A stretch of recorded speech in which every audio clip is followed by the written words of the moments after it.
Iran is seeing one of the largest anti-government protests in several years. Demonstrations erupted over the death of 22-year-old Mahsa Amini. She was killed in the custody of Iran's so-called morality police. Ramy Inocencio spoke with one of Amini's relatives who accuses authorities of torture.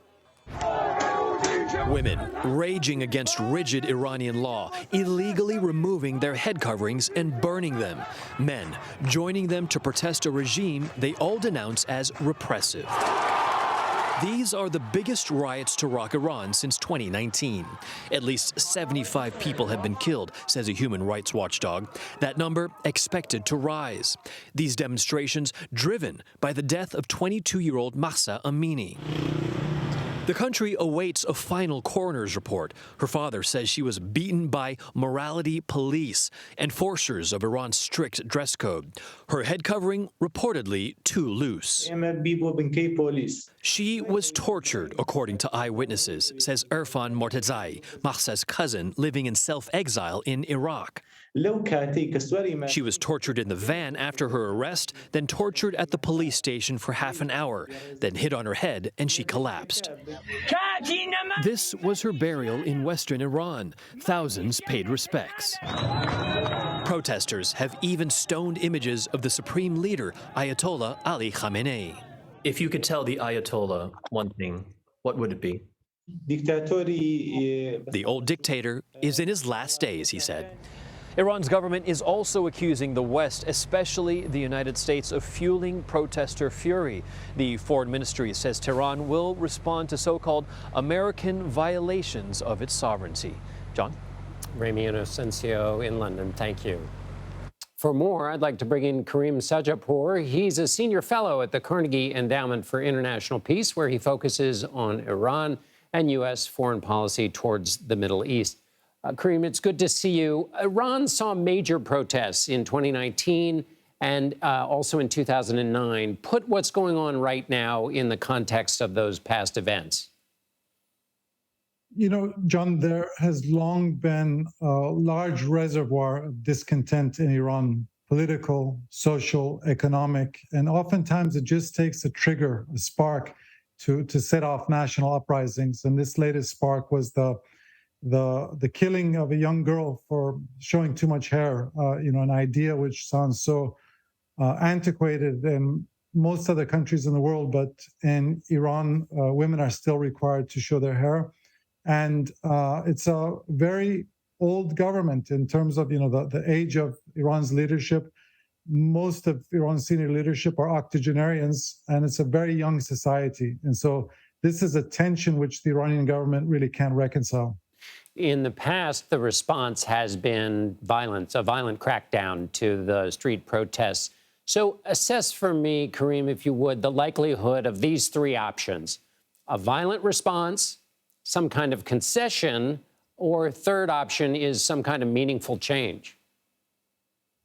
So I think we can rule out option two, which is a concession. This is an all or nothing proposition essentially here. Either there's going to be a brutal crackdown and that succeeds.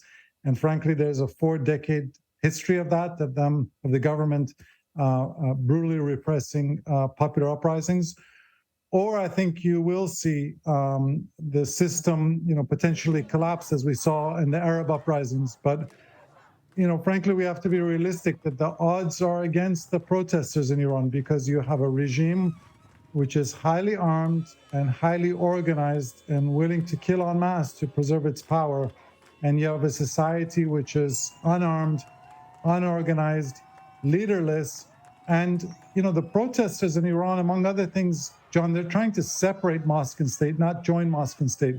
So they're quite different than some of the protesters we saw in the Arab world who have a jihadi background. The internet has been shut down. You talked to Elon Musk about his effort to get his Starlink system into Iran to allow communications. Where does that stand? I think the Biden administration is amenable. They want to be helpful. The challenge here is that Iran is a country, obviously, which the United States has had no relations with for now 43 years. We don't have any presence on the ground. And so Elon Musk, together with the U.S. government, were successful in providing, as many as 15,000 of these internet kits in Ukraine. But Ukraine is a country which is a close ally of the United States. We have a presence there. The Ukrainian government wanted this internet. In Iran, the government views this as hostile. They want to be able to try to repress people in the dark. So it's much more of a logistical challenge. But my sense is that the Biden administration sees this as something which is important. And speaking of the Biden administration, you wrote over the weekend in the Washington Post, you said essentially that the Biden administration had to give up its previous position. What did you mean by that with respect to Iran? Well, up until now, John, the last 2 years, I should say, the first 2 years of the Biden administration, the focus of the Iran strategy has almost solely been on reviving the nuclear deal, which President Obama signed in 2015 and which Donald Trump exited in 2018. And I think we really now need to have a more comprehensive strategy toward Iran. It's not just the nuclear challenge. There's, I would say, three elements of a broad Iran strategy. You obviously need to counter and contain their nuclear ambitions. You need to counter and contain their regional ambitions. But there is a very critical domestic component here, which is to helping, I would argue, the vast majority of Iranians who would like to live in a freer society, in a country in which they prioritize the national and economic interests of the country rather than revolutionary ideology. And I think there is a successful playbook here, which is the playbook which Ronald Reagan used vis-a-vis the Soviet Union.